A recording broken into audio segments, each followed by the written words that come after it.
तर आज आपण या लेक्चरमध्ये statement pattern, logical equivalence, tautology, contradiction आणि कॉन्टिंजन्सी याबद्दल या लेक्चरमध्ये आपण हे करतोय आणि एक्सरसाइज पण बघणार आहे. तर पहिला पॉइंट आहे स्टेटमेंट पॅटर्न. तर याच्यामध्ये letters used to denote statements are called statement letters. म्हणजे इथं जनरली आपण काय यूज करतोय, पी क्यू आर एस. तर हे काय आहेत, आपले स्टेटमेंट लेटर्स आहेत.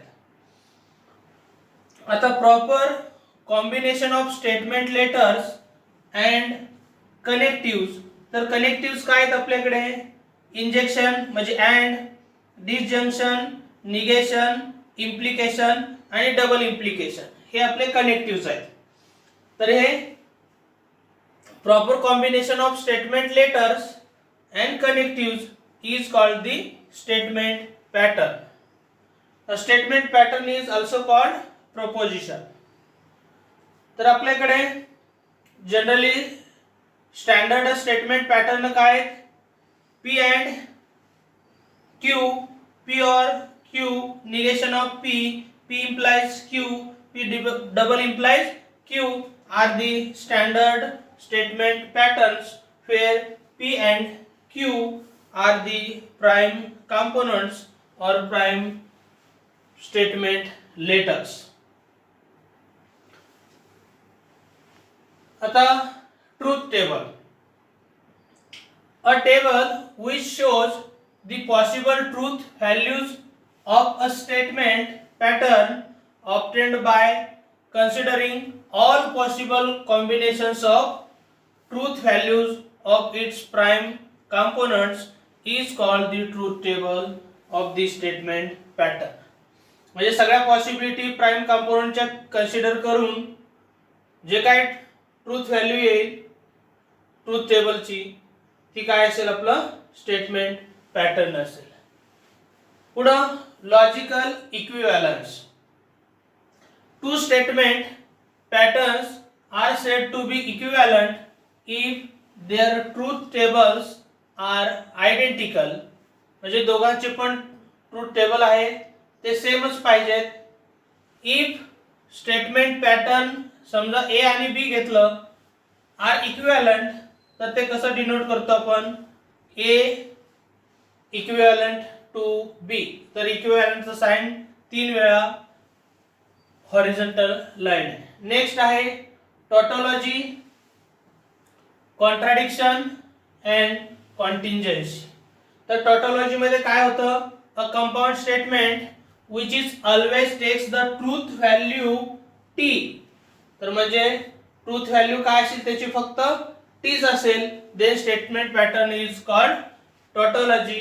तसंच कॉन्ट्राडिक्शन कधी होतं, कंपाऊंड स्टेटमेंट मध्ये which always takes the truth value as f, then statement is called the contradiction. and contingency कधी काय होते, मिक्स मध्ये असेल तर compound statement which is neither a tautology nor a contradiction is called a contingency. म्हणजे इथं आपल्याला काय आहे, टी आणि एफ दोन्ही पण मिळू शकतात. तर अशा स्टेटमेंट याला काय म्हणतो आपण, कॉन्टिंजेन्सी असं म्हणतो. Next important table for all connectives. तर आपल्याकडे कनेक्टिव्स कुठले आहेत, negation, and, or, implication, double implication. तर मी जे प्रॉपर आहे तिथंच फक्त फोकस करणार आहे. तर हे पी आणि क्यू हे दोन स्टेटमेंट आहेत.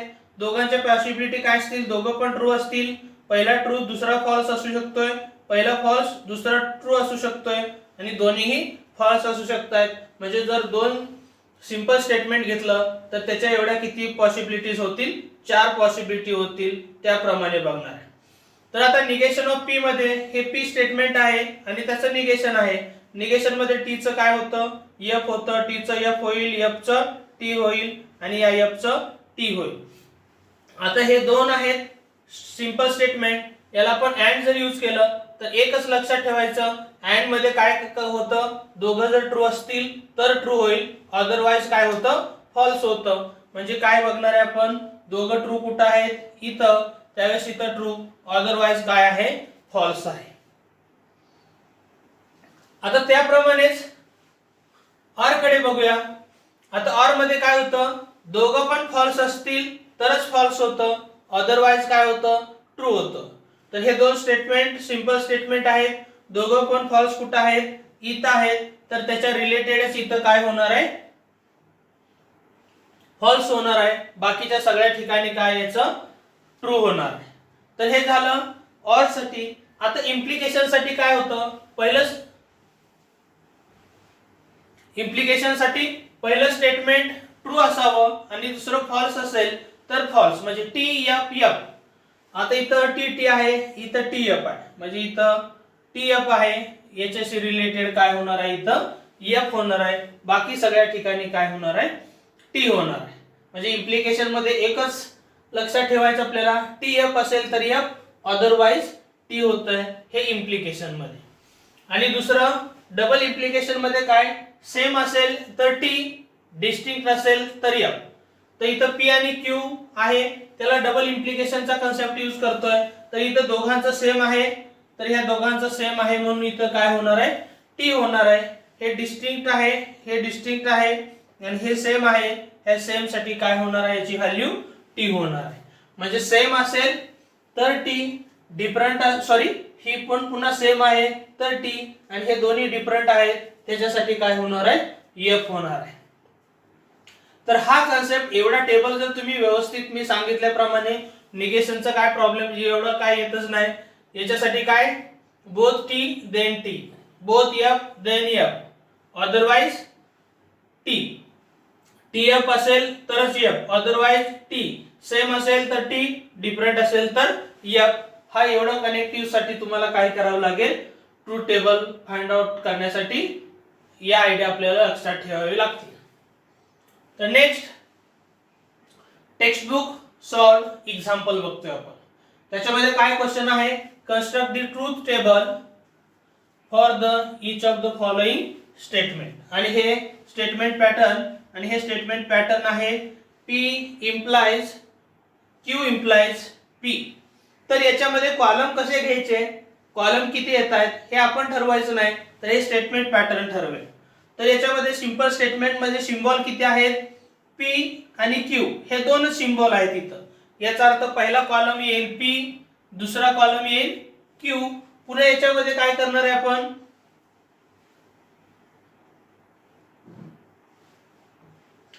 तर पुन्हा छोटासा पार्ट कुठला आहे, Q implies P चा, तर Q implies P चा थर्ड कॉलम असेल, आणि पुन्हा लास्टला काय असेल, P implies Q implies P चा हा चौथा कॉलम असेल.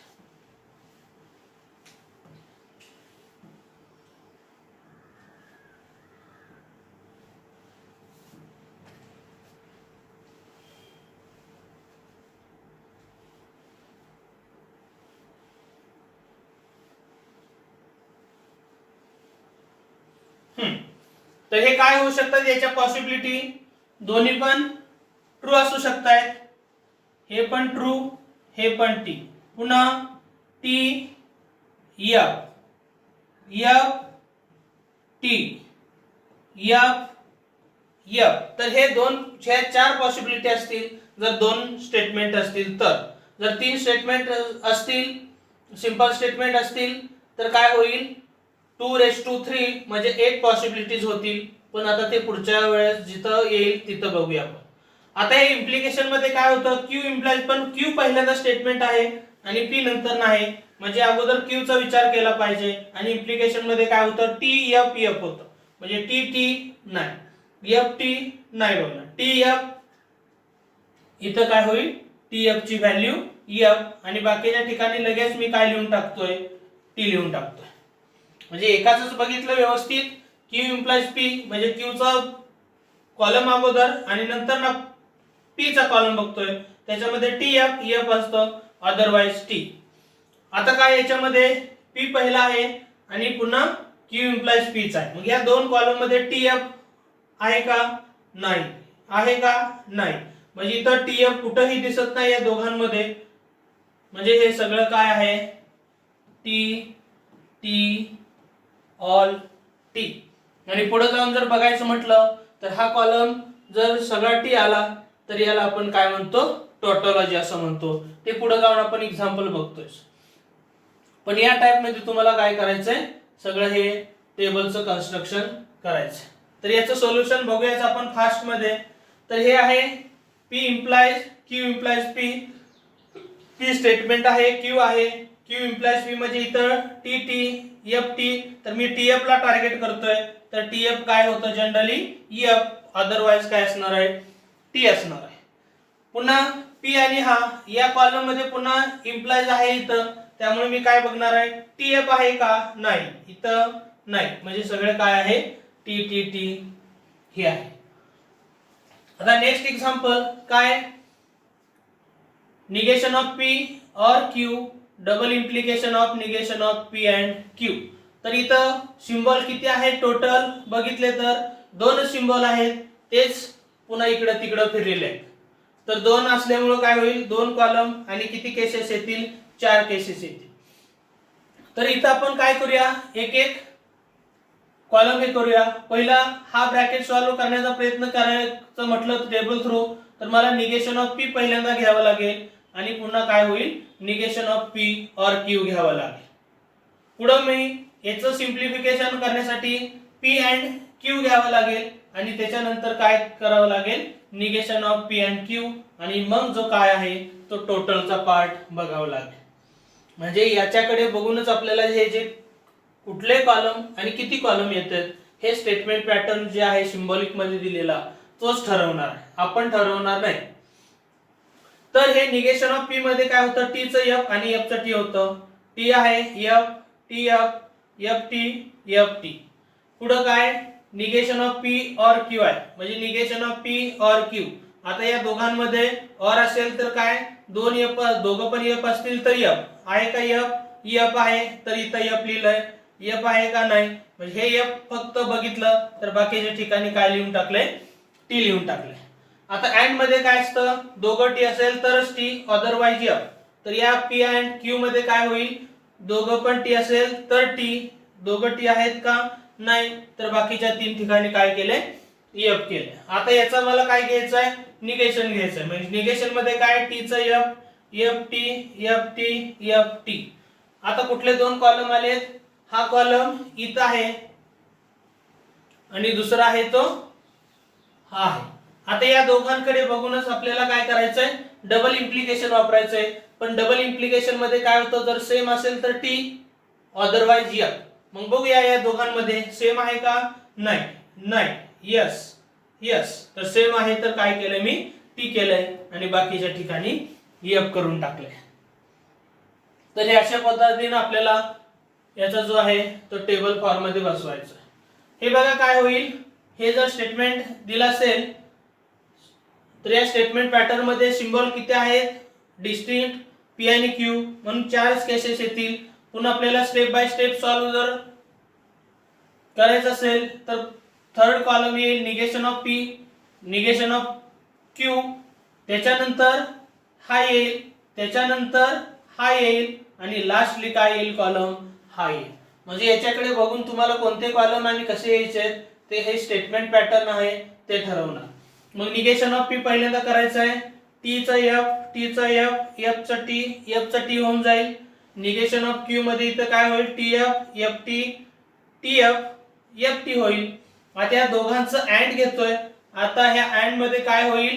दोघांना जर T असतील तरच T, अदरवाइज F. दोघं T आहेत का? तर इथं दोघं T आहेत त्यावेळेसच T केलंय. बाकीच्या 3 ठिकाणी काय येणार आहे? F येऊन जाईल. बघा आता नेक्स्ट याचंच पुन्हा काय करायचं आहे? हे इथपर्यंत आपण इथं आलो तर याचंच पुन्हा काय? निगेशन मध्ये काय होतं? F चं T, T चं काय होईल? एफ होऊन जाईल. आता आपल्याला पुढे काय करायचंय, ऑर घ्यायचंय, पण हा म्हणजे इथं आहे आणि त्याचा ऑर कोणाशी घ्यायचा आहे, क्यूसी. पण ऑर मध्ये दोन्ही पण इंटरचेंज झालं तर काही फरक पडत नाही. इम्प्लिकेशन मध्येच आपल्याला फक्त ते इकडे तिकडे स्टेटमेंट झालं तर बघावं लागतं. बाकीच्या तिघांमध्ये काय 3 4 जे आहेत त्याच्यामध्ये काही फरक पडत नाही, ते कम्युटेटिव्ह असल्यासारखं आहे. तर बघा, ऑर मध्ये दोघं एफ असतील तरच एफ. दोघं एफ आहेत का, नाही नाही नाही. यस, इथं आहे दोघं पण एफ आहेत, त्यावेळेस मी एफ लिहिलं आणि बाकीच्या 3 ठिकाणी काय करतोय, टी लिहून टाकतोय. तर हे तुमचं काय होईल. तर एक्झाम्पल नंबर 4 आहे, पी अँड क्यू और आर अँड नेक्स्ट ब्रॅकेट मध्ये काय आहे, negation of R or P and Q आहे. तर इथं टोटल स्टेटमेंट आहेत पी क्यू आर. म्हणजे 3 स्टेटमेंट साठी टोटल केसेस येतील 2⁵ म्हणजेच 8 केसेस येतील. तर हे 3 स्टेटमेंट साठी काय आहे, पहिल्याला 4 4 चा बंच केलेत, 4 टी आणि 4 एफ. दुसऱ्यासाठी 2 टी 2 एफ, 2 टी 2 एफ आणि तिसऱ्यासाठी 1 आणि 1 टी एफ करत जायचं. आता याच्यामध्ये निगेशन ऑफ आर मध्ये काय होतं, टी चं एफ होतं आणि एफ चं टी होतं. तर याचं काय झालं, टी एफ चं एफ, टी चं टी, टी चं एफ, एफ चं T, T F, F T, T F, F T. आता अँड मध्ये पी अँड क्यू बघताना काय होणार आहे, अँड मध्ये दोघं जर टी असतील तरच टी होणार आहे, अदरवाइज एफ. इथं दोघं टी आहेत पी आणि क्यू मध्ये, इथं पण दोघं टी आहेत, त्याच्याशी रिलेटेड काय घेतोय, टी. आणि इथं दोन्ही पण टी नाहीत बाकीच्या ठिकाणी, म्हणून इथपर्यंत काय होणार आहे, एफ होणार आहे. आता नेक्स्ट जो आहे तो नेक्स्ट मध्ये काय होतंय, पी अँड क्यू और आर. म्हणजे हे 2 कॉलम येत आहेत. आता ऑर मध्ये काय होतं, जनरली दोन्ही जर एफ असतील तर एफ, अदरवाइज काय होणार आहे, टी. तर दोन्ही एफ आहेत का, नाही, तर इथं टी होणार, टी टी एफ होईल, इथं टी एफ टी एफ, तर इथं एफ होईल, बाकीच्या ठिकाणी टी होईल. आता नेक्स्ट काय आहे बघा, नेक्स्ट जर हे बघितलं तर म्हणजे negation of R or P and Q. Negation of R इथं आहे आणि इथं पी अँड क्यू. याला काय करायचंय, और जोडायचं. और हे कनेक्टिव्ह आहे, मग और मध्ये काय होतं, दोन्ही एफ असतील तर एफ, अदरवाइज टी. म्हणजे इथं काय होणार आहे, टी टी एफ होईल, इथं दोन्ही एफ असल्यामुळं टी एफ होईल, इथं पुन्हा टी, इथं एफ होईल आणि इथं टीच होऊन जाईल. म्हणजे हे 3 ठिकाणी एफ होईल, बाकीच्या 5 ठिकाणी काय होईल, टी होईल. आता हे जे आहे ते इथं आहे आणि हा पार्ट आहे तो इथं आहे आणि इथं कनेक्टिव्ह आहे अँड. आणि अँड मध्ये काय होतं, तर दोन्ही टी असतील तर टी, अदरवाइज एफ. तर इथं दोन्ही टी आहेत का, यस, टी यस. तर इथं दोन्ही टी नाही, म्हणजे एफ ए, दोन्ही टी नाही, तर बाकीच्या सगळ्या ठिकाणी इथून इथपर्यंत काय होईल, एफ होईल. आता नेक्स्ट एक्झाम्पल नंबर 5 काय दिले बघूया. तर एक्झाम्पल नंबर 5 मध्ये या ब्रॅकेट मध्ये काय दिले, negation of P or Q and Q implies R. आणि त्याला इम्प्लाइज काय केलंय, पी इम्प्लाइज आर आहे. मी या स्टेटमेंटला ए मानतो. तर टोटल स्टेटमेंट आहेत पी क्यू आणि आर, म्हणजे 2⁵ केसेस येणार आहेत, 8 केसेस येतील पी क्यू आर. मग त्याच्यासाठी पी ला 4 वेळा टी देतोय, 4 वेळा एफ, 2 चा बंच करतोय, टी टी एफ एफ चा, आणि 1 चा बंच म्हणजेच टी एफ असं होत जाईल थर्ड वेळेला. आता निगेशन ऑफ पी मध्ये काय होईल, टी असेल तर एफ होईल, एफ असेल तर टी होईल. पण इथं पी चं काय होतंय, 4 वेळा टी आहे म्हणजे 4 वेळा काय होईल, इथं एफ होईल, आणि 4 वेळा एफ आहे त्याचं काय होऊन जाईल, 4 वेळा टी होऊन जाईल. आता पुढे नेक्स्ट स्टेपला काय आहे, negation of P or Q. म्हणजे हा क्यू आहे, आता या दोघांमध्ये और आहे, याचा अर्थ काय होईल, जर दोघं एफ असतील तर एफ, अदरवाइज टी. दोघं एफ आहेत का? नो नो नो यस, त्यामुळे इथं एफ देतोय. यस, दोघं एफ आहेत, दोघं एफ आहेत. या दोनच ठिकाणी एफ होईल, बाकीच्या सगळ्या ठिकाणी काय होणार आहे, मी टी देऊन घेणार आहे. आता पुढचा नेक्स्ट स्टेपला काय आहे, क्यू इम्प्लाइज आर आहे. क्यू कुठं आहे? क्यू सुरुवातीलाच पाहिजे. क्यू आणि आर हे दोन आहेत. क्यू इम्प्लाइज आर मध्ये काय होतं, टी एफ असेल तरच एफ, अदरवाइज सगळ्या ठिकाणी काय होतं, टी होतं. इथं टी एफ आहे का बघूया. टी एफ असतील ते फक्त मी बघणार आहे. इथं टी एफ नाही आहे तर टी एफ चं काय झालं, इथे एफ झालं. टी एफ नाही, नो नो, टी एफ आहे तर या ठिकाणी फक्त काय होणार आहे, एफ. आता या दोनच ठिकाणी एफ आहे, बाकीच्या सगळ्या ठिकाणी काय लिहून घेणार आहे, मी टी लिहून घेणार आहे. पुन्हा नेक्स्ट याच्यासाठी नेक्स्ट काय, पी इम्प्लाइज आर आहे. तर पी इम्प्लाइज आर हे पी स्टेटमेंट आहे, हे आर स्टेटमेंट आहे. या दोघांमध्ये काय बघणार आहे, इम्प्लिकेशन मध्ये टी एफ असेल तरच एफ, तेवढंच बघणार आहे मी. टी एफ आहे का? नो. यस, तर एफ देतोय.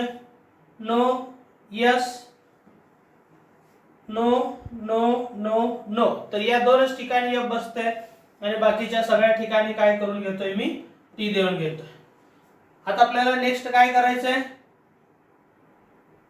Negation of P or Q इथं आहे आणि क्यू इम्प्लाइज आर हे स्टेटमेंट आहे. म्हणजे इथं दोघांवर मध्ये काय आहे, अँड आहे. अँड अँड मध्ये काय होतं, दोघं टी असतील तर टी, अदरवाइज काय होतं, एफ होतं. मग मी दोन्हीकडे टी आहे का तेवढंच बघणार आहे. दोन्ही टी आहेत का? यस, तरच टी दिलंय. नो नो नो, यस म्हणून टी. दोन्ही टी नाहीत, इथं आहे म्हणून टी. दोन्ही टी आहेत का? तर आहे. म्हणजे दोन्ही टी असतील तरच याच्यासाठी काय होतंय, टी होतंय, अदरवाइज एफ. तर बाकीच्या ठिकाणी काय करून घेतोय, एफ देऊन घेतोय पटकन. आता हे झालं स्टेटमेंट इथपर्यंत. आणि हे जे आहे ते काय, पी इम्प्लाइज आर कुठं आहे, इथं आहे. म्हणजे आपल्याला गडबड व्हायला नको. हे स्टेटमेंट इथं आहे आणि हे पी इम्प्लाइज आर इथं आहे. पण इथं बघितलं तर हे अगोदर स्टेटमेंट आहे, म्हणजे हे मी अगोदर घेणार आहे आणि पी इम्प्लाइज आर चं नंतर न घेणार आहे. म्हणजे मला इम्प्लिकेशन आहे तेच करायचं आहे. T F equal to F करणार आहे, पण मी काय करणार आहे, हे अगोदर म्हणतोय आणि हा नंतर. टी एफ आहे का? No. T F no, T F no, T F no, T F no, T F नाही, टी एफ नाही, टी एफ नाही. तर इथं कुठंही टी एफ चं एफ होणार नाही, सगळीकडे काय होऊन जाणार आहे, फक्त टी होऊन जाणार आहे. आणि पुढे जाऊन आपण यालाच काय म्हणतोय, जर लास्ट कॉलम जर टी आला तर हे आहे ते टॉटॉलॉजी आहे.